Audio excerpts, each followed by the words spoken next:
વડોદરામાં જ્યાં નવી કલેક્ટર કચેરીમાં પાણી ટપક્યું, જમીન સુધારણા શાખાના રેકર્ડ રૂમમાં વરસાદનું પાણી ટપક્યું છે।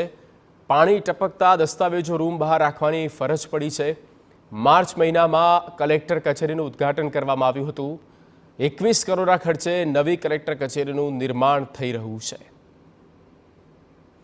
પાણી ટપકતા દસ્તાવેજો રૂમ બહાર રાખવાની ફરજ પડી। રેકર્ડ રૂમ કે જ્યાં વરસાદી પાણી ટપકી રહ્યું છે અને માર્ચ મહિનામાં જ આ કલેક્ટર કચેરી કે જેનું ઉદ્ઘાટન કરવામાં આવ્યું હતું અને અનેક જગ્યા પર લીકેજ તેના કારણે જ્યાં રેકર્ડ રાખવામાં આવ્યા હતા એ તમામ દસ્તાવેજ ફાઇલ્સ કે જેને બહાર રાખવાની ફરજ પડી રહી છે। જમીન સુધારણા શાખાના રેકર્ડ રૂમમાં વરસાદનું પાણી ટપકી રહ્યું છે। સવાલો અનેક થાય, પ્રશ્નો થાય।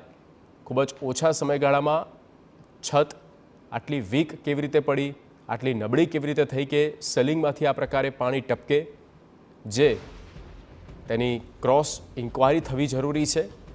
ત્યાંની સિચ્યુએશન શું છે તે આપ જોઈ શકો છો। 21 કરોડનો ખર્ચ આની પાછળ કરવામાં આવ્યો હતો।